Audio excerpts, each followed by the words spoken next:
Hello, everyone. Welcome again to another episode of the Dreamers Lab podcast by Metaverse Summit. Today, we have the honor of welcoming Ricard, who is the CEO of Captive.io. Hi, Ricard. How are you? Good morning. I'm okay. Thank you, Yingzi, for having us. Yes, so Ricard is an entrepreneur, of course, in the metaverse now. But I'm also curious about, your previous experiences and journey since before, and how did you kind of create a company that is in the metaverse? I'll be delighted to give you context just because I think that we all have arrived to this world with a very unique journey. Mine is mine. And I also wanted to clarify that despite of the fact that I've been around for a while, I don't know all the answers. So let me pitch it to you. When I was a kid, my parents owned a video games arcade. So as a kid, I grew up surrounded by games and gamers, and to me, it was a no-brainer. I had to be a games producer. So I went to the UK and I started to do research in this area, specifically around game technology, which led me to two things. One is to get in touch with VR very early on, because Sega, where I worked as a student, they already had commercial VR in the late 90s. And then immediately afterwards, I started to get into virtual worlds through things like Second Life. So I was very active in Second Life, creating campuses for universities in the UK, for brands and strategies, content, events. So it's already been a long journey. And of course, what I do today, it makes a world of sense. So at Captic, which is based in Vienna, in Austria, where the AWE will take place, we develop a white label metaverse solution. And I think you can see why. I mean, there's nothing else I know how to do in life, I guess. Amazing. Let's dive right into the word and business model you mentioned, as in white label metaverse. So we all saw on the news there are many big brands, retailers, companies who want to have kind of a marketing campaign and a showroom in metaverse. Of course, as in part of marketing, but also part of R&D. So can you tell us why did you maybe choose as an entrepreneur the business model of white labeling the metaverse, and maybe you can share some of the details of baselines of technology behind? I'll try to summarize the way how it was because of the background I had in game technology. I started to do a lot of research into what current game engines could do, because it's the stuff I knew how to use, right? And whenever I tried to do content that was cross-platform and multiplayer, I had trouble. I mean, I don't mean to say that they are not fully fit for purpose in the context of the metaverse, but in reality, if you want to do an app, you know where to go. If you want to do a AAA game, you know what to use. But if you want to do a metaverse experience, you have a lot of options. And the options that I had back 5 years ago, still today, to me, they couldn't perform to the way we needed to in terms of frame per second, speed, cross-platform compatibility, the level of quality that you need to run when you have events that have a lot of players coming from different devices. And our decision was to create an engine from scratch. And that's the basis of Captic. I work with clever people who developed an engine that is specifically able to deliver all of this on the browser. At the beginning, when they pitched it to me as we should do it on the browser, I was skeptical.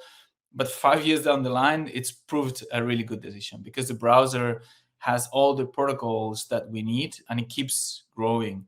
So that allows us to reach to people that they don't even need to download, and they can join anytime from any device. So I think that's, from a technology standpoint and strategic standpoint, that gives us a very good solution. But then again, we had to develop everything from scratch. The model is a different thing. Maybe I can show you some examples later. But in reality, this is the problem and this is the solution. The problem was the lack of interoperability and all the issues that people will know about, apart from the performance aspect. And our solution was to come up with a completely new web native engine. That's amazing. So the choice of in-browser kind of is very trending, let's say, in the metaverse field. It's plug and play. It's kind of retro as well, as in we've been through this browser era, and then we went through the app-based era, and now kind of back to the future-ish browser use cases. So you mentioned some of the technical concerns, technical advantages of using browser app, web app. So can you maybe tell us a little bit more about how did you make the final decision, combining the technical concerns plus the business use cases? It's you had a really good summary in there, and I think you're right. At the end of the day, the browser allows us to tick a lot of boxes. Everybody has a browser. Everybody knows how a browser works. You can send domain names using WhatsApp or emails and so on. You mentioned also about the spatial aspect of it, and it's absolutely fantastic when it comes to special experiences, to the point that, look, we got into this through VR, through game technology, but now we know a little bit about our users and how they prefer to use, let's say, metaverse experiences and enter into them. And the answer that we got is they prefer a laptop in nearly 70% of cases in terms of our clients, followed by mobile, and then followed by VR. So they are fully immersive experiences. They are absolutely spatial experiences, but the choice of how users enter into them, it's up to them. And I find it fascinating that they still prefer a laptop and so on. Look, at the end of the day, it's all about the value you provide and the freedom you provide, and that's ultimately what led us. We want to create content that helps corporations and agencies and marketing agencies create cool stuff, but also that is useful to the end user. Effective meetings, training, education, and of course, we're doing a lot of R&D, which you mentioned as well. We're fascinated by that because at the end of the day, we're a technology company. We're not a content company. That means that we engage very actively with marketing agencies and content creators all over. We even have a free-to-use virtual space called VR Land, which we give away to creators, and we partner with people on this, on games and many other things. But going back to the point, what pays the bills is our work with corporates and so on. But a summary in terms of what is it that we do and why, and what leads our company as a purpose, is that we want to be the foundational technology for limitless virtual worlds. And by that, I mean that if you have an idea for content, if it's from corporate or is more playful, by all means approach us, because we want to facilitate that. And of course, corporations pay a license, and we go down the route of a B2B model with all the traditional tech support levels and so on. But if anybody else, like a smaller game studio, has a cool idea, or an influencer marketing agency wants to try to mix things in that aspect, we're very, very open to that as well. That's very inspiring. And as of today, as of October 2023, we have been hearing some very recent news from Unity and Unreal Engine as well. Unity has been having some scandals by increasing the developer fees, and the CEO just got out of the company. And also Tim Sweeney in Unreal conference in the opening speech has explained also the difficulties that the company is facing, as in the business model is highly dependent on Fortnite revenue. However, the B2B part is not, let's say, very sufficient for the effort the company is paying for. So as an entrepreneur, when you are tackling this choice of business model, especially when you're positioning yourself in a B2B business, do you have like some key learnings or tips for other fellow entrepreneurs or other newbie entrepreneurs, let's say, to learn from at the same time in a product market fit point of view, but also around pricing, competitor advantages, etc., etc.? I was talking to my investors just last week, and they recognize that it's not easy times for any entrepreneur nowadays, even for big companies, as you already mentioned. At the end of the day, the key word is something you also said, which is product market fit. And if you have one, then you have to follow it, you have to milk it, you have to expand it. For us, the tough choice, and it's it's to diversify right now, in the sense that we get a lot of attention from the corporate world and from agencies and so on. But of course, we want to do also the cool stuff. But the thing is, as a company, you have to position yourself. You have to make sure that you secure the core revenue, and then that you do R&D in a reasonable way, without, of course, stopping it. Because if you stop, you'll never, perhaps kind of become more resilient through the years. But that's a tough choice. It depends on every company. And there is one thing that comes to mind, which is culture. If you go down the route of B2B, you need a specific set of people in your company. You need procedures, and you need to be very careful about execution. But if you go down the route of doing something cooler and more pioneering, then what you need is creativity and innovation. And therefore, the people that you bring to your company and the way how you position yourself marketing-wise in the industry is different. And it's tough to do the two well and at the same time. But then again, it depends on each company. For us, we're starting to consolidate the B2B part, and we're starting to partner with other companies. But again, we will not stop the B2B part until the second part becomes bigger, right? But that's the stage we're in, and I think there isn't a rule of thumb, kind of a silver bullet that works for each company. Indeed, each company is different, and at the same time keeping the cash flow balance sheet, but also keep the heavy R&D that is taking a long-term ROI is quite difficult. So yeah, good luck to all the entrepreneurs and companies with that as well. So maybe we can also jump into some more high-level conversation. As you mentioned, you've been surrounded by different video game gadgets, some futuristic gadgets since you were little. So since all those years, maybe your comprehension towards technology and your observation has been changing as well. So maybe can you share us some of your observations along the journey, and also maybe some of your insights of what's going to happen in the near and long-term future as well? That's a tough question.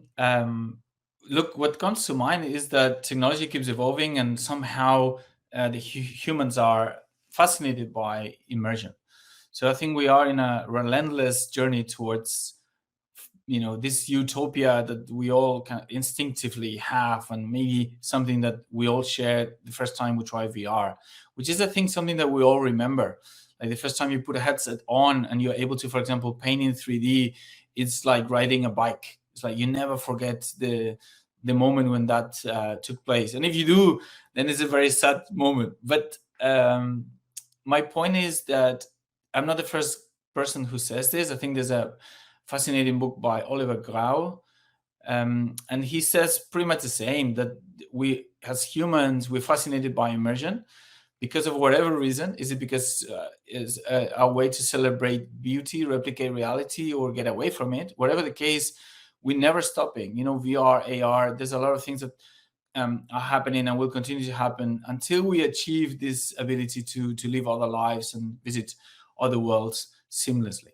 I think we are at a stage in that journey that's obviously not complete, that we are, in that sense, all of us pioneers. And I mean all of us across the board, from users to companies doing something about it, to hardware developers and software developers, because we're all creating new paradigms when it comes to a new type of communication. So I think this is something that, as a takeaway of feeling good about what we do, even though the expectations are not always fulfilled, I think it's something to celebrate. That's a very beautiful way of putting it. In terms of future, let's say you've been having these observations and experiences. Some people have very different comprehension of course, what is metaverse to start with. But then, like, what do you think will be very, very pragmatically the state of entrepreneurship in metaverse in the near future? If we put it that way, we don't have to put on the image of a Ready Player One like the movie, but maybe tangibly, what should we do as entrepreneurs and investors, of course? Is the $1 trillion question. because the estimations on the size of the metaverse are fantastic, even though everybody talks about artificial intelligence and the lack of the missed expectations and this and the other. The estimation for growth are still there, and owning or co-owning a platform, it's exciting times. What comes to mind is two things. The first one is that the metaverse is obviously not there. There's a study by a statistician that says that we're 7 to 8 years away from it, and even if we come into anywhere close to Ready Player One, sorry, Utopia, we're still we're still to see how augmented reality is going to fit in this and what's going to happen with all the format wars, etc. So we're far away. Obviously, nobody knows the final shape that's going to take. But going back to the other point of the question, I am fascinated to wait and see and be a part of what I think could be the future of content. I don't mean to say that the metaverse content is going to take over. It never does, right? There's always a very complex and increasingly fragmented media ecosystem where the different things that come into our lives somehow fit in, like radio still does and TV still does, but then has to cohabit with mobile phones and apps and so on. Now we're adding to that landscape. That's fine. But my point is that what's going to happen with Twitter? What's going to happen with Instagram? Are there going to be new types of content on the metaverse specifically based around that new audience and all the possibilities that will arise from this, for the functionalities that will be in this final version of the metaverse? That's the part that I'm fascinated the most. And if I can play a part helping others, facilitating others to try these ideas with our technology, that would pay off all of this journey for sure. Indeed. And also, as you mentioned, that there are different partners inside of the industry. It's a very collaborative space. We are very early. Let's say different people are still doing kind of a different niche in terms of technology, but also business, so that we can each complement each other, but also building an open metaverse that is not belonging to the big tech. Of course, they kind of do everything, right? So can you maybe let us know also, if possible, what are the partnerships you have, and also maybe, if possible, a mapping of different kind of actors. Let's say there's hardware, there's of course metaverse builders, there are some plug and play solutions, as in avatar solution of Ready Player Me, some maybe mocap solution as well. So I'm just mentioning a couple of points. Can you maybe give us more complementary information about the mapping as well? In terms of the landscape, to be honest, we don't have time. I mean, we've been integrating fantastic things like MetaMask or Nimic in terms of crypto, Ready Player Me, and many others. Our users can import from Sketchfab, World Builder, Epic Store, but I think we have tens of integrations. But that's the beauty of having a web-based technology, that we don't have to wait for other, let's say, game engines to open up to these protocols. And this is the part where I think the browser-based metaverse content has the advantage right now. On the other hand, it's true that it's almost an impossible job to get it right, but that applies to everybody. Look at the level of pressure that Meta has in the context of the metaverse. I mean, you've been following all of this, and but the same applies to SMEs like us, that we also have to make sure that we are compatible with the big boys, but also we keep a look into these new integrations that keep coming up from the browser base or the internet, the web base, the Web3 world. It's a tough act to try to accommodate and strategically make choices as you go along. So I guess the user will be driving this. In other words, the answer is on the user. If the user likes to download content because they want to have a premium visual experience, then everybody's going to continue with this walled garden download to play model. But at the same time, if we from the web native world offer something that is perhaps seamless when it comes to access, and it works well and it's fun, then they will come to us. So at the end of the day, it's the decision of who to partner with and so on. It needs to be done strategically, because your resources are limited, and sometimes interoperability, it's tough when you want to get it right. But then again, if the user wants it, then we should all accommodate. And I think that's not a bad way to kind of choose your partnerships and integrations. Yeah, you mentioned a couple of different trunks of technologies that we can leverage as well, right? Like there's crypto, there's AI, there is different plug and play tools. So maybe can you share some of your experiences in integrating different kind of services? As you mentioned, it's potentially per client's requirement. So maybe not the business side of things, but then technically, what do you think are the state of art of integrating the whole, let's say, tech stack of Metaverse, including Web3, including immersive tech, and including AI technology for automation of tasks? Again, a very complex question. I'll try to divide it between these two parts. On the crypto side, this is a fascinating aspect because I really believe in blockchain and I really believe in crypto. At the same time, we make it optional for our users and our partners to use it. Why? Because look, as I said, as much as I love it, then we don't want to make sure that the digital divide that comes with it increases. Because if you have users that are not on the young side, but also the ones that are on the very young side, they have no access to crypto, right? So you don't want to leave them out. So then again, we leave it to the user, like how they want to enter there, and we leave it to each client if they want to incorporate it into their into the content that we facilitate for them through our technology.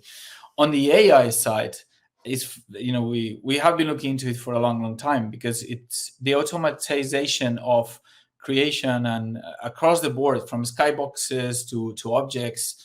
It's fascinating to us because we own a 3D engine. That means that the generation of 3D objects that we can monetize in our own marketplace, we have our own smart contract and so on, it's very interesting to us. But the one thing that I was made aware of is that integrating AI tools is not enough, because what you don't want to do is to feed from the wrong fountain. And I mean it from a copyright standpoint. Like if you start getting AI tools that people are using wrongfully, or they are not using it lawfully further down the line, then you're shooting yourself in the foot. So what we're doing instead is creating stuff from scratch. So that's our choice, and it's a tough one. But at the end of the day, we want to be on the safe side, and we want to own the process too. Yeah, indeed, it's a tough one because AI is also based on what's the data you can use to train your model, but also what's the use case, etc., etc. Some of the companies here are plugging in GPT, ChatGPT, or other GPTs everywhere. So of course, as you mentioned, there's copyright issue, but also some other issues of dependency, etc., etc. As we discussed, Unity and Unreal can actually also just move the business model by increasing the fee. So it's also difficult for the entrepreneurs that are depending on external engines and tools. So maybe as one last question for finishing, would you have some of the future aspects, future planning and roadmap to share? If not, would you like to share some of your previous works to the audience? Well, our roadmap is to continue pushing in the direction of what we do for corporations and agencies. Of course, that's a never-ending set of work in terms of features. But I think we're fascinated about the partnerships that happen once companies start to use our technology. And in that note, we incorporated game scripting. I mentioned about the marketplace and crypto. I think we're starting to have all the layers that you need when it comes to supporting new types of content. So what I'm most fascinated about is to work alongside people who have cool ideas, the right expertise, so that we can start mixing new approaches when it comes to influencers and gaming and gamification and the creators economy. Then we start to make things happen in a very pioneering way, but on the content side. Because I think, as I said, on the technology side, of course, the roadmap is never ending, and it will never will. But I think what we can do together now, opening up our platform to these partnerships, it's something that I'm very, very excited about. So if anybody has an idea for a cool project, by all means approach us. And if there's no baseline in terms of getting licenses and stuff like this, is not important to us right now. We want to make sure that people, we already have all these servers and all this, we host thousands of worlds. So my point is, let's work together to try to innovate into new metaverse content types. Indeed, we are marching towards a world that is not only top-down game design, but also, creator economy to unleash professional user-generated content, but also general user-generated content. So yeah, very excited for your future updates as well. So thank you so much, Ricard, for your time today. Thank you for your time for the Dreamers Lab podcast. We are all the dreamers and entrepreneurs who are keeping building as well. So let's stay in touch, and good luck with everything. Thank you for having me. It's a pleasure, Jinxie. All best.